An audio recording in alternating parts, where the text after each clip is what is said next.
بسم الله الرحمن الرحيم قل هو الله أحد الله الصمد لم يلد ولم يولد ولم يكن له كفوا أحد.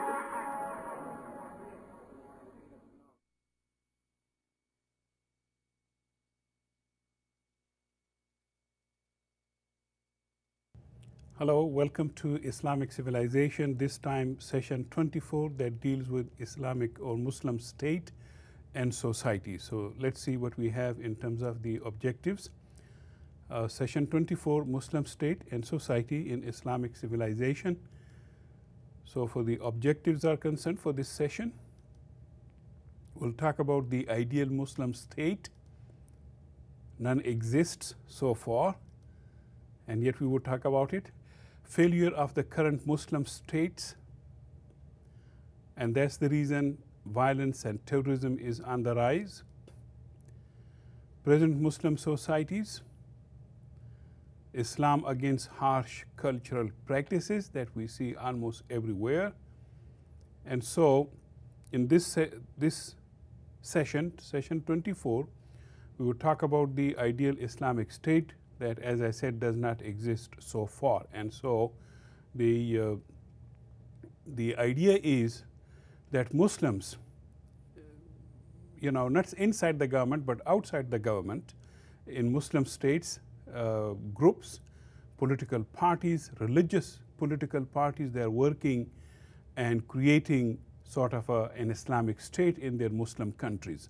And that has generated a lot of controversies, and it has generated violence on both sides, the political parties, the secular parties, and the religious parties. So there is a war within the government, within the state, within the society, and outside that nation. And so that would be also, you will see some of it would be part of this presentation, Muslim state and society. So let's see what we have. Muslim state. The Quran requires shura, which means that there should be a consultative representative body which goes with democracy. People consult with the people, the rulers consult with the people, and the people have some sort of representative body or democracy in the state. That is the ideal. But democracy cannot be un-Islamic. What it means that people cannot come together and say, hey, we want same-sex marriages, and that would be not allowed in Islam. So just as Islam is going to be compatible with democracy, democracy has to be compatible with Islam. So the state must work, and that's another ideal of the Muslim state. If there was ever one, then that Muslim state must work for the people, moral and material development. But unfortunately, that's what is lacking the most in Muslim states. No one single fixed state system. There is not one single fixed state system that must be adopted. There are variations and possibilities. And so people, Muslims, they have the freedom to choose between kingship if they want to, republican type of democracy, presidential or parliamentary system of state or political structure. So there is, huge big variety of the system that they can adopt as long as those systems adopt Islam. Two conditions must be, however, fulfilled, and those two conditions are shura, consultation with the people, and giving the people justice. These are very important. Shura and justice, adl, as it is called in Arabic. Consultation and justice. Shura or consultative system, democracy, that could take a form of a Congress, Senate, Parliament, or Assembly, whatever the case may be. Yes to democracy and no to dictatorship. That is always been the case of the ideal Islamic state. Islam is more compatible with democracy than any world religion. That is also a Muslim claim. And the reason for that is very simple, that Muslims look, to Islam and at their religion as an already divine type of a democracy for human beings, in which there must be justice, chief hallmark of democracy. There must be consultation with the people. That is also another chief hallmark of democracy. And there should be a fairness and justice in the society. No one should be oppressed. There should not be zulm. Zulm, Arabic for oppression. There should not be oppression of the people or any section of the society. So for that reason, already there is so much inbuilt in the religion of Islam that Muslims believe that this is a better form of democracy. If only we can get it into practice, if only we can adopt it and bring it into a government.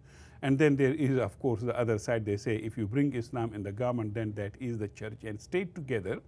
And Muslim would say, yes, the church and state is together in Islam, the state and the mosque in this case, or the state and the religion, they go together hand in hand, provided they give freedom, they give justice, they give fairness to the people, they don't oppress. And so Islam is the base of the Islamic State. That's the argument from the other side. Let's see further. So Shura, or consultative body, as I said, it can take the shape, of a Congress, Parliament, Assembly, whatever we call it. And Islam is, as I said, more compatible with democracy than any world religion.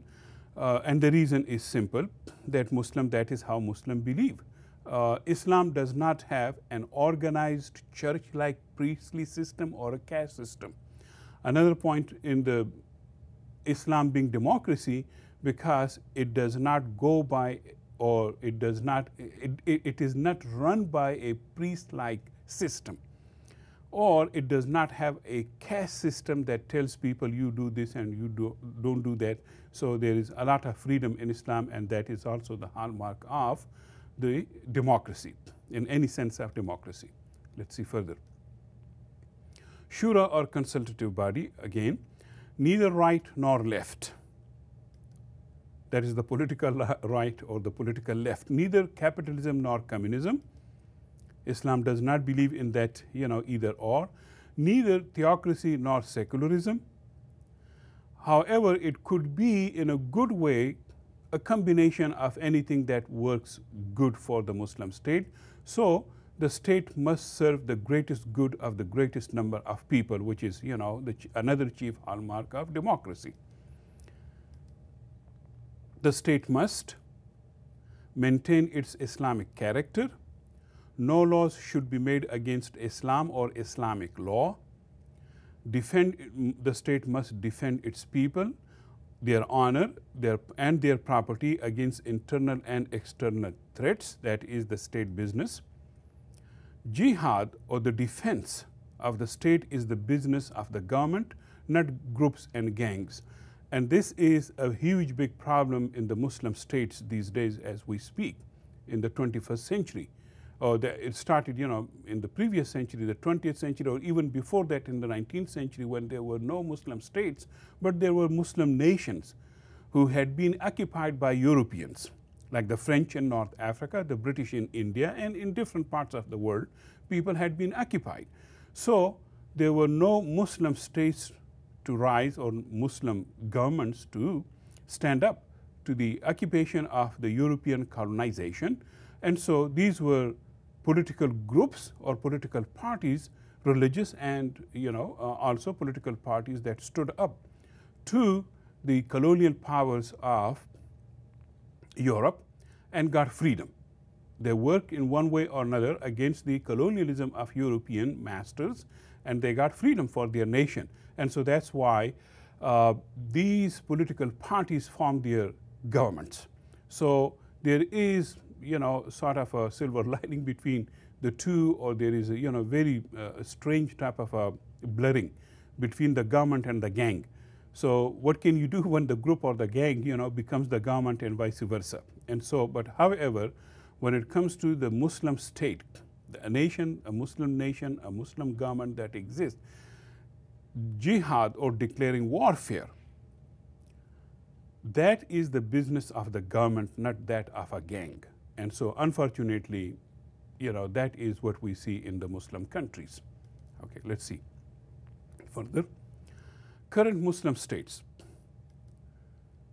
most Muslim states as we see them today, okay, they are post-colonial European products.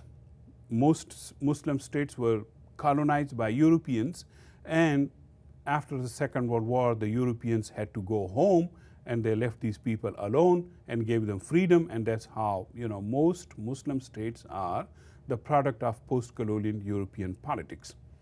Most were anti-communist, just as they came into being after Second World War. Communism was on the rise, and most Muslim states, they turned against communism.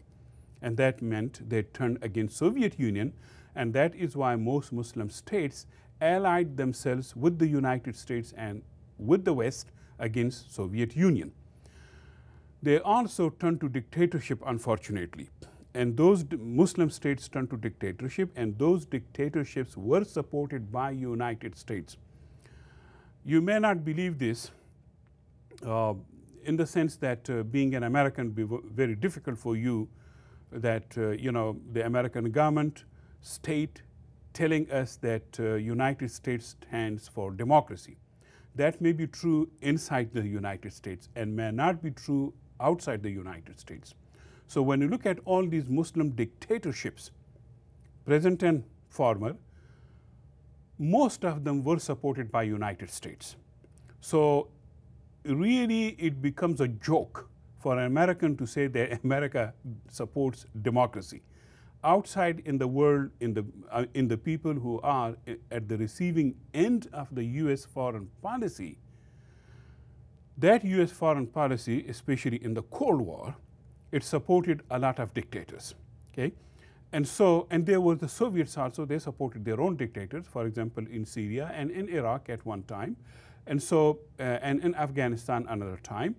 And so that's the reason this great Cold War rivalry between United States and Soviet Union went outside United States and Soviet Union in the Muslim world, and that's where the Soviets supported their dictators and the United States supported their dictators. And if you ask any American, this is dictatorship, you are supporting dictatorship.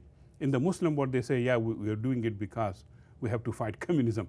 So, and till this day, that is a justification, and that I call hiding behind the Iron Curtain. When you give me that type of a justification of supporting dictatorship. So that also helped in the rise of anti-Americanism in the Muslim world, because United States sided with the dictator in the Muslim world against the Muslim people in the Middle East especially. Let's see further. Muslim state, people rise against dictators, and for that reason, because dictators were supported, if not all, a lot of them were supported by United States. That is why anti-Americanism was also and is also on the rise. But that is no justification for 9/11 terrorism. Terrorism is terrorism, no matter who commits it. Whether gangs commit terrorism or governments commit terrorism, terrorism is terrorism, and terrorism is simple. It kills innocent people with a view to change the government position, political or national or international position. That is terrorism, okay? And whoever commits it, they are terrorists. Call for jihad, that is religiously motivated war. Jihad in Islam is not a holy war, okay? There is no word in the Quran for the holy war. There is the term jihad, which means effort, and that effort is religiously motivated war, the one that we understand jihad as fighting against other people.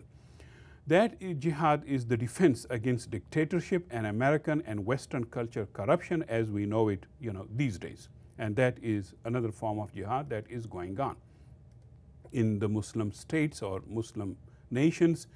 Jihad by Arab and non-Arab Muslims. You don't have to be Arab to engage, but there are non-Arab Muslims who also engage in jihad against the Israeli occupation of Palestine, especially in the Holy Land. Most Arabs are against the Israeli occupation. Some of them, they have, diplomatic relations with Israel, but that also does not mean that that particular nation, for example, like Jordan, would go for the Israeli occupation of Palestine as, you know, these days. Why do they hate US? For simple reason, because the Americans support the American successive government, whether Republican or Democrats. They have support for Israeli occupation of Palestine. And Israelis have been killing Palestinians since 1948. That does not mean that a Palestinian would sit idle. Wherever they can, you know, I mean, commit any terrorist action as it is defined by the Israelis, they would commit that action in retaliation for the Israeli occupation of their land. The Israelis have demolished their homeland, demolished their homes, demolished even their trees. And so the United Nations does not look at the Israeli occupation of Palestine as legal. The United Nations thinks Israeli occupation of Palestine is completely, utterly illegal. And that also gives sort of a hand and heart to the Palestinians to commit terrorist actions, for example, suicide bombings, which is a new phenomena of the 1980s and 1990s, and hijacking, you know, aircrafts, aeroplanes, and bombing people in cafe, and and all that is in retaliation for the killing of Palestinians by the Israelis in the Holy Land. Simple as that. And that has been going on, the Israeli killing Palestinians since 1948. Let's see further. The Jewish groups, and I think you might be hearing this for the first time, Jewish terrorist groups, especially Argun, bombed King David Hotel, Jerusalem in 1946. And that is believed to be the first terrorist act by a Jewish group, the first terrorist act in the Holy Land, and that was committed by a Jewish group. And this was one group. There were other, you know, the Stern Gang and the Haganah and Palmer, and all these later on, you know, honored by the term IDF, Israeli Defense Force. But to let you know, Israelis have committed these terrorist, Jewish people have committed these terrorist, actions, and that is also part of the history and the factual history of the Holy Land. Muslim groups. In the absence of good government to protect Muslims in the Holy Land, groups justifying and using terrorism against own and foreign governments who oppress Muslims in the Holy Land. And you see them in the rise, against what happens to them. Learning, and some of them would tell you, we learn all this terrorism from the Jewish terrorist groups or gangs, and so what you see is the rise of one or another, especially the Palestine Liberation Organization, PLO, Palestinian Terrorist Group in 1964, that was formed in 1964, and by however you look at it, it was considered by world powers as a terrorist group, protecting Palestinians against the Israeli state terrorism and occupation in the Holy Land. And so, terror for terror. They started taking hostages, later on committing suicide bombing, car bombing, and later on in 1993, they signed a peace accord, which is called the Oslo Peace Accord in 1993, and with the Jewish state. It created some sort of a peace, but not really exact peace, because there is another tragedy with the peace itself. Whenever there was more peace in the Holy Land, that gave the Jewish state more power to grab more land from the Palestinians, occupy more land, and build more settlements. And that is the reason some Palestinians say we lost more land, not so much in war, but we lost it in peace. And so more Palestinians, they react to that type of a grab of land by the Israelis. They, react in terms of terrorist actions, and more Israelis kill more Palestinians. And that, unfortunately, I don't know, it will still go on for quite some time before the United Nations, especially the United States, tell the Israelis, stop these illegal settlements. And unless that happens, I'm an optimistic person generally, but here, I sound a little bit optimistic, more rather realistic. Let's see. So the Palestinians, they signed the Oslo Accord in Washington, D.C. in 1993, and one major item in that peace treaty was that the PLO, Palestine Liberation Organization, must renounce violence and terrorism, and that is what they did. Okay. The Oslo Accords, 1993, right there, you see President Bill Clinton in the middle. On the right, you see Yasser Arafat, the leader of the Palestine Liberation Organization. On the left, you see Yitzhak Rabin, the Prime Minister of the Jewish State of Israel. Prime Minister Yitzhak Rabin was killed, assassinated by a Jewish person because of this handshake, because of this agreeing to the peace. And so for that, Yitzhak Rabin paid with his life. He was assassinated by a Jew. And when he was assassinated, I was here in the States. And boy, when I heard the news, I said, thank God it was a Jew who killed him, not a Muslim. If a Muslim Palestinian had killed Prime Minister Yitzhak Rabin, then it would have been all hell, loose by the Israelis against the Palestinians, and there would have been complete massacre of Palestinian people. But thank goodness in this case it wasn't the Palestinian, the perpetrator, the terrorist was not a Palestinian but a Jew who committed this, heinous act, killing Prime Minister Yitzhak Rabin for, a very diabolic reason that the person gave. He said that he signed the peace treaty with the, PLO, and for that he killed him. And so, there is, massacres and killing and, terrorist acts on both sides, the Jews as well as the Palestinians. Let's see further.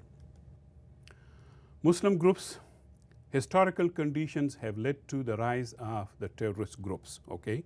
And one of them, seen from the Christian European point of view in the 11th and 10th century, was a person, Salahuddin Ayyubi, known to the European as Saladin. So Saladin, he rose against the Western occupation of Jerusalem and the Holy Land, and for that reason, in modern terminology, he would have been called terrorist by those European occupiers of the Holy Land and Jerusalem. So these historical conditions led to the rise of Saladin against the Western occupation of Jerusalem and the Holy Land. Then you see Afghan Mujahideen, or holy warriors, so to speak. They rose against the Soviet occupation of Afghanistan, and this occupation of Afghanistan by the Soviet Union for 10 perfect years, from 1979 to 1989. And the Afghans fought against this huge big monster, the Soviet Union. And 1.5 million Afghans lost their lives in this fight, and eventually they succeeded to drive the Soviets out of Afghanistan. That was the first time if any nation drove the Soviets out of their country, and that was Afghanistan. But unfortunately, other problems started in Afghanistan when they drove the Soviets out of Afghanistan. That would be another topic for another day. So the rise of the Afghan Jihad, the holy war against the Soviet Union, because the Soviet Union had occupied Afghanistan, their nation. Let's see. And so you see the Afghan Mujahideen rising against the Soviet occupation of Afghanistan, and now, Al-Qaeda networks against the Israeli occupation of Jerusalem and Palestine. That is a major point in the rise of the Al-Qaeda, not only against Israel, but also against all those Muslims and non-Muslims, especially United States, who support the Israeli state. And so that's why Al-Qaeda is not just only against United States, it's against Israel, it's against any Muslim state that is not working to free Jerusalem and Palestine out of the Israeli occupation. So that is their justification for existence. However, as I told you, there is no justification for terrorism no matter what. But people use that, left and right. Okay. On the left, where you see all green, that is the Holy Land. That is the modern day territories of Israel and Palestine. So all that green stuff that you see, that was Palestine. All those small little places that you see in 1946, okay, that was the Jewish territories. And so slowly and gradually you go to the right and you see how the Israelis wiped the green Palestinian territories out and wiped them white and made, you know, Palestine into the Jewish state of Israel. That is a historical fact. And so to go back to from right to left, it seems impossible, but that's what the Palestinians want. Their do, share, do right what belonged to them since Jesus Christ. That is what they want. And, you know, it is uphill, battle for the Palestinians against the Israeli occupation of their Holy Land. Okay, let's see further. Muslim dictators. Here you see Saddam meeting Donald Rumsfeld and, you know, having a great handshake against Iran in 1980s. That is what I'm saying, how these Muslim dictators were supported for one or another reason against, they were supported by United States. Okay. Here, Mubarak and Bush relation damaged democracy in a big time, and so this Mubarak, who was eventually, overthrown and then jailed by his own people when they rose against, his regime. But this brutally dictatorship was always supported by United States. Now the Arab Spring Revolution started on in January 2011, and all, North Africa and in Middle East is in flux, and, big revolution. And so one or another, all these pro-United States dictators have been toppled, and they have been driven out of, some of them driven out of the country, some even killed.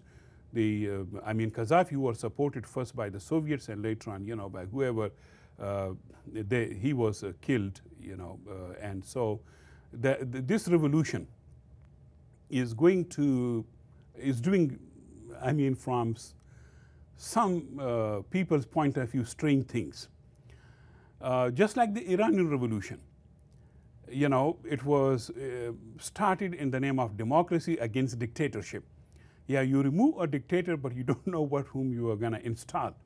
And so they got rid of the dictatorship of the Shah of Iran, the king of Iran, Reza Shah Pahlavi, who was supported by the United States. This was the most brutal, another brutal dictator in the Middle East.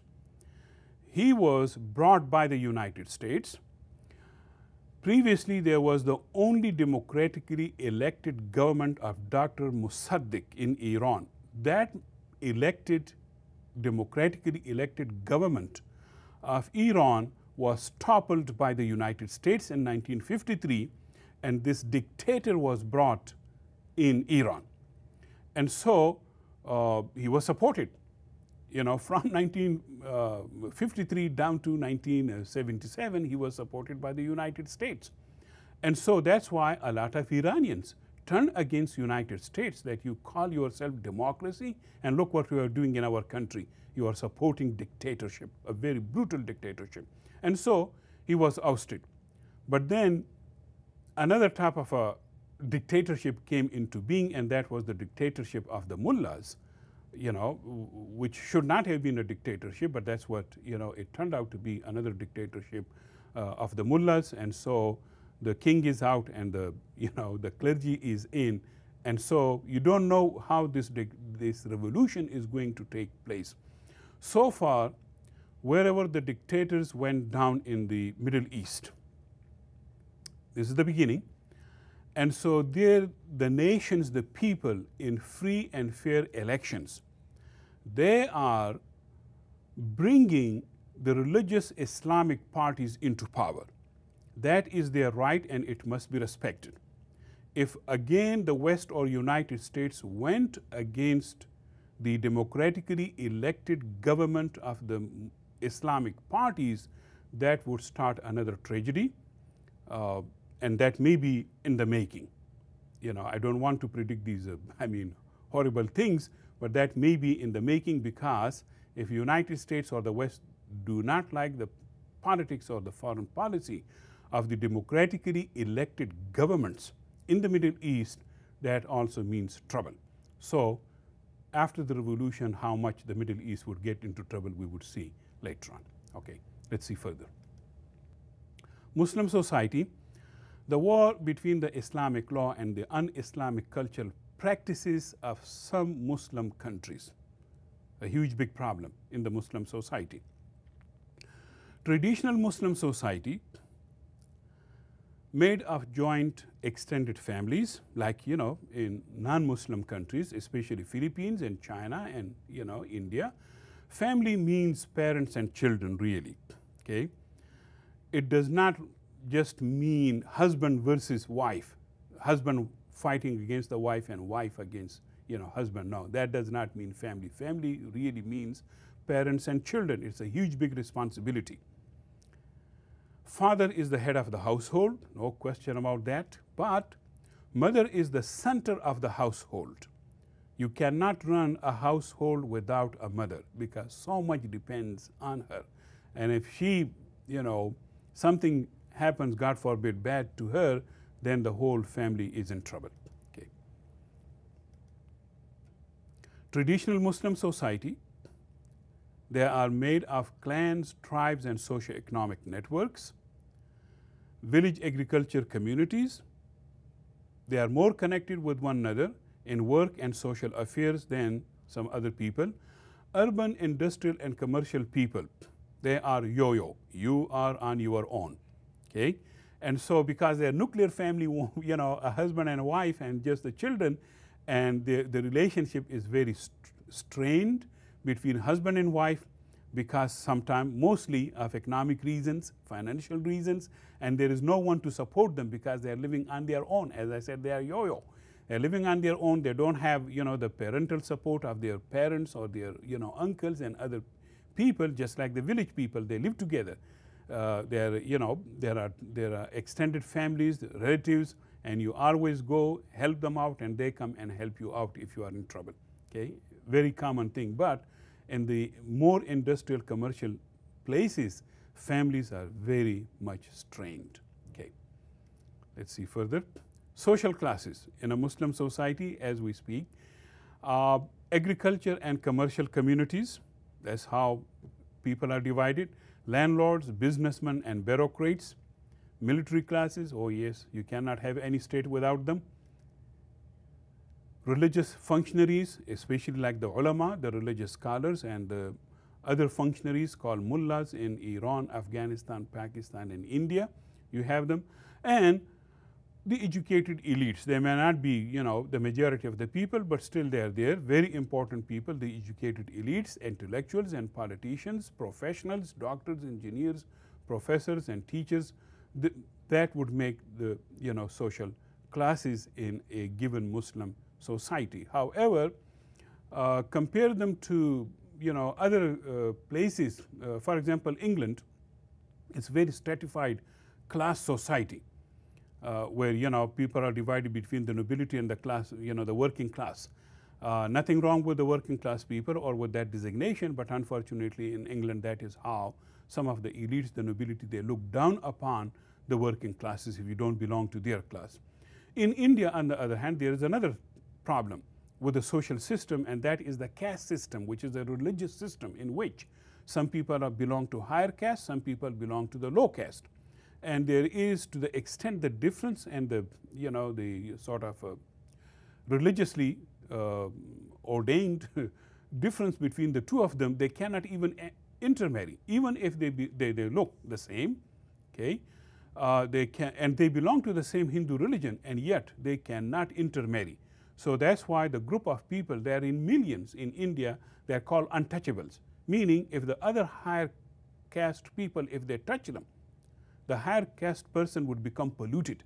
And so that's why they call them untouchable, don't touch them. It's not the untouchable of Hollywood, okay? We're talking of real untouchability in India. Thank goodness that type of caste system does not exist in Islam, and it makes it much more an egalitarian system, socially, economically, and politically. And so that makes much more horizontal things in Islam and Islamic society. People can go from left to right, even if there is, up and down thing in any given society. So the lack of caste system in Islam makes Islam much more of a social democracy in the Muslim states. Let's see further. Religion versus culture. That's another big problem. Islamic law of Sharia. Sharia is the Islamic law, is neither supreme nor in practice in most Muslim states. If that comes to you as surprise, be my guest. And here you are in surprise. Yes, the Islamic law called the Sharia is neither supreme nor in practice in most Muslim states. So these Muslim states are run by what? Mostly by their culture. Un-Islamic harsh culture. Most of them are anti-women. And these un-Islamic harsh cultural anti-women practices, they rule particularly in rural communities, and rural communities, agricultural communities, they make the majority of any state, especially in the traditional societies. And so what you see in the Muslim country, in a Muslim nation, more the local culture, which is sometimes very harsh, anti-women and anti-Islam. And that is what rules the nation and the people, okay? And that's why some religious parties say we need to bring Islam to get rid of all these harsh anti-women cultural practices. So for that reason, when you compare it, you find Islam what? A very liberal system. And you find the culture very conservative, extremely conservative, chronically conservative, and mostly against women. That is, again, the case here. Taliban followed more their own Pashtun culture called Pashtun Wali. That is the code of the Pashtun, the culture of the Pashtun.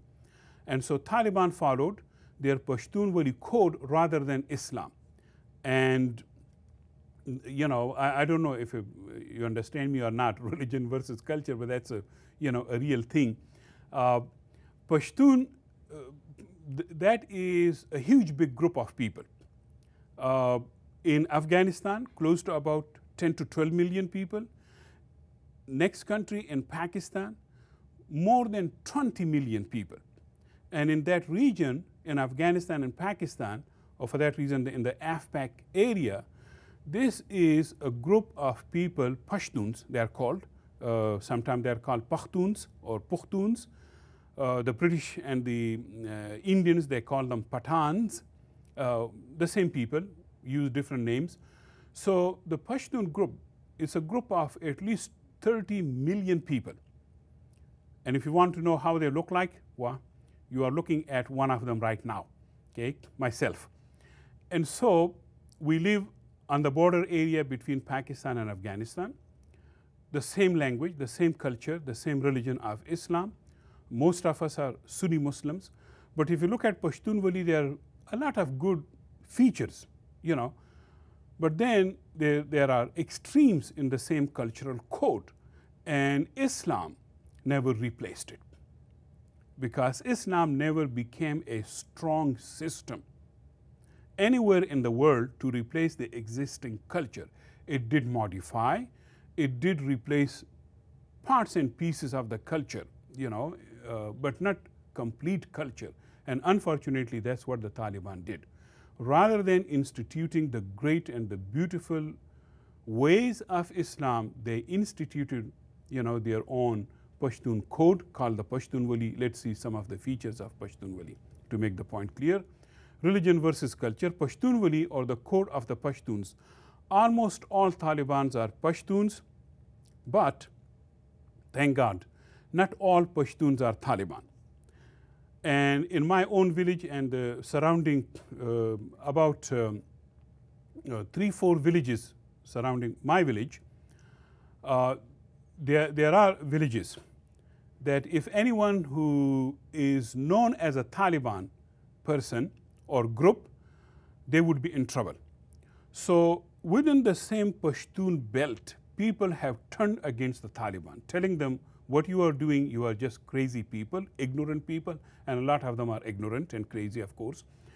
You are not Muslims, you do not follow Islam. What you do, you follow your own things, your own leader.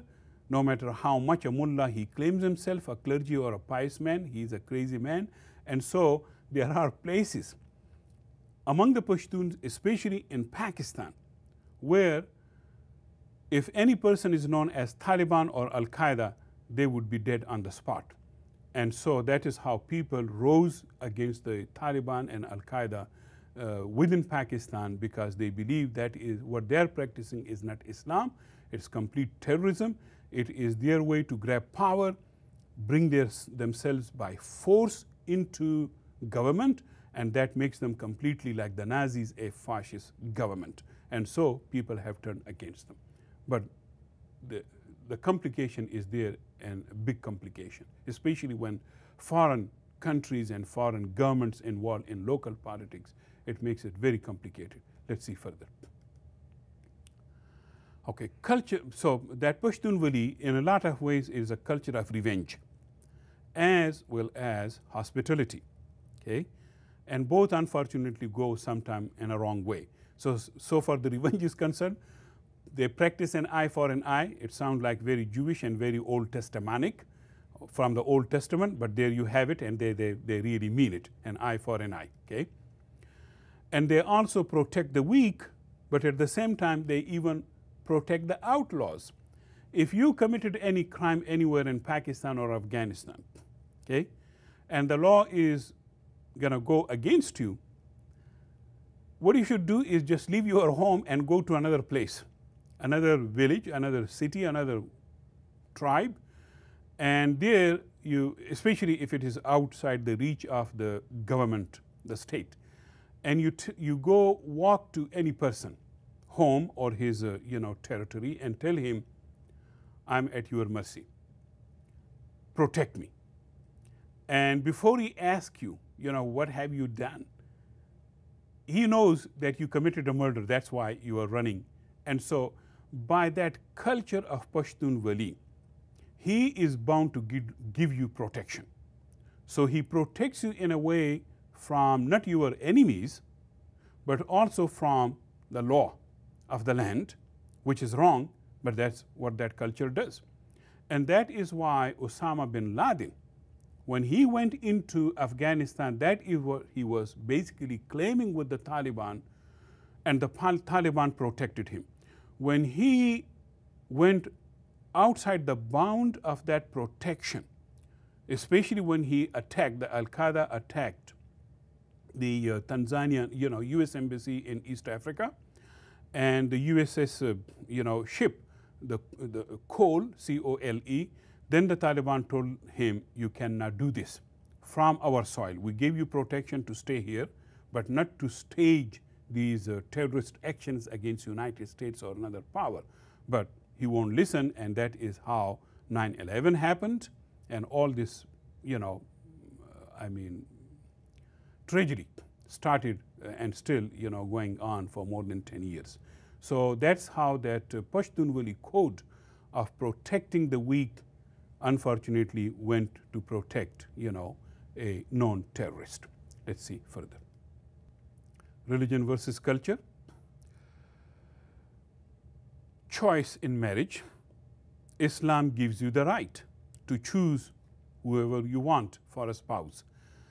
Acid attacks and honor killing, that is much more culture, completely un-Islamic. Even though Muslims commit it, it is completely un-Islamic, these acid attacks and honor killing. Okay. Women's rights to inheritance, very Islamic. Women's rights to education, very Islamic. In fact, there is a saying in Islam very popular, that the acquisition of knowledge is compulsory, obligatory for both Muslim man and Muslim woman. Talabul ilmu faridatun ala kulli muslimin wa muslima, Arabic. For getting knowledge, the acquisition of knowledge is obligatory, the duty of every Muslim man and woman. But the Taliban telling, they themselves were ignorant, and they told the women, stay home, no need to go home, no need to go to job, or no need to go to education. That's why they are doing, even today, blowing up inside Afghanistan and Pakistan, Taliban blowing up these schools for especially girls' schools. And that is very un-Islamic, but they have the power, and that's how they rule in certain areas. Let's see further. Women custody of children, that is very Islamic. Okay. Muslim society, the Quran and Hadith, or the practice of the Prophet sallallahu alaihi wasallam, which is called Sunnah, those are the main sources and strengths of a Muslim society.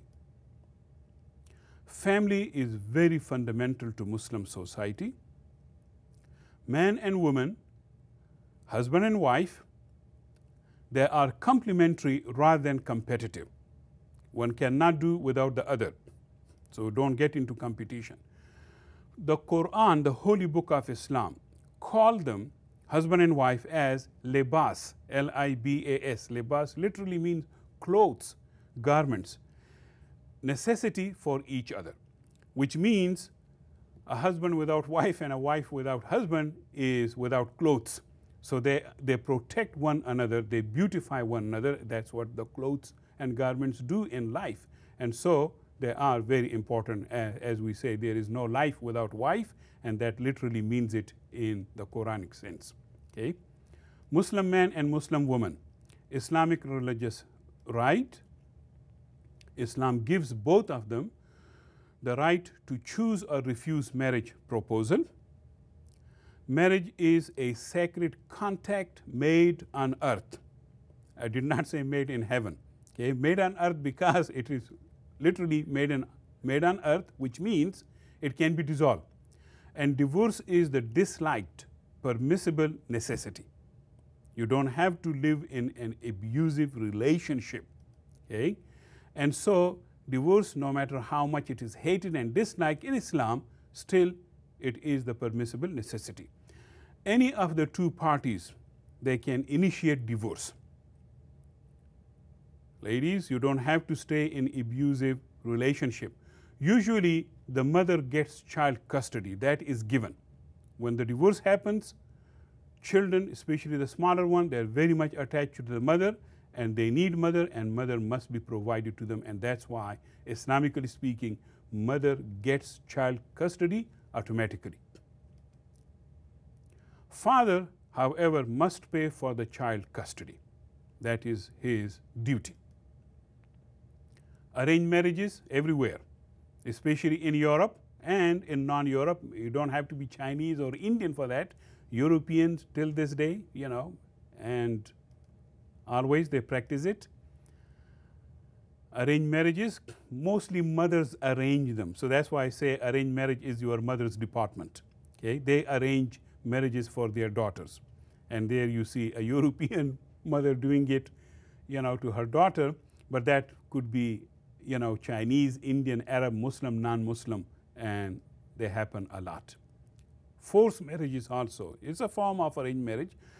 The British Parliament outlawed forced marriages in 2007, and mostly in response to the immigrants' forced marriages, especially Indians and Arabs living in Pakistanis, Bangladeshis living in England.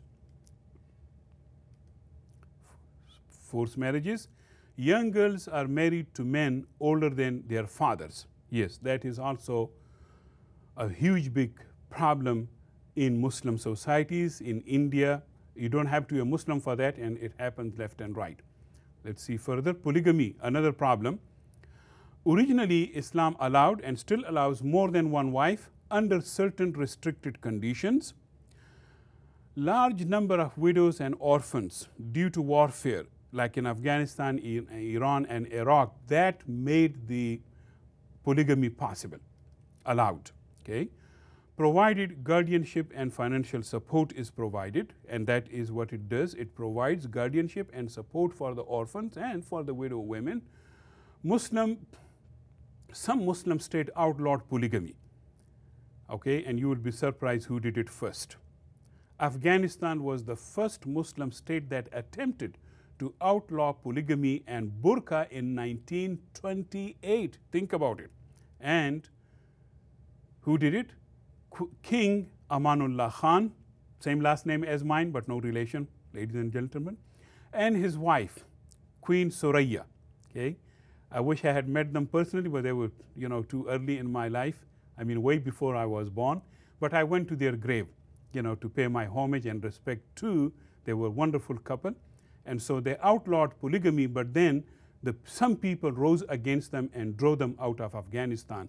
And so they lost. I mean, the king lost his throne because he wanted to get rid of all these, problems, forced marriages, polygamy, and other, And so the first king and queen who established girls' schools inside Kabul, and they're still there. They established schools for men as well as for women. And that was, a wonderful time. But unfortunately, some people rose against them, and they drove them both, out of Afghanistan, and they settled in Italy. Let's see further. Now here, Afghanistan in 1950s, and Afghanistan now in 2012. Okay, on the left, I'm not proposing that women should go around in skirts, run around in skirts and in bikinis. Or for that reason, you must have to have a burqa.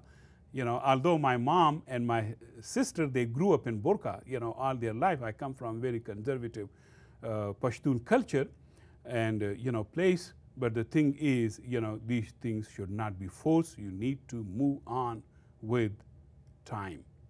Okay, education, key to change the future. And that's why I love that picture. These are Afghan, female students. There is one thing I'm going to show you, these female heads of the states, but that does not mean the female, every female enjoys life in the Muslim state. So it could be misleading, but still the point is that in the countries that you see that there is Islam, there are Muslims, and it's amazing how these Muslim people in fair and free election would choose political parties that would bring the women, as into power and the head of state.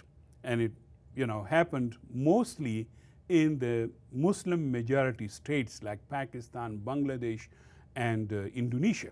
Let's see further. The head of the states, here Benazir Bhutto and Tansu Çiller. Benazir Bhutto in Pakistan and Tansu Çiller in Turkey. She belonged to a religious party.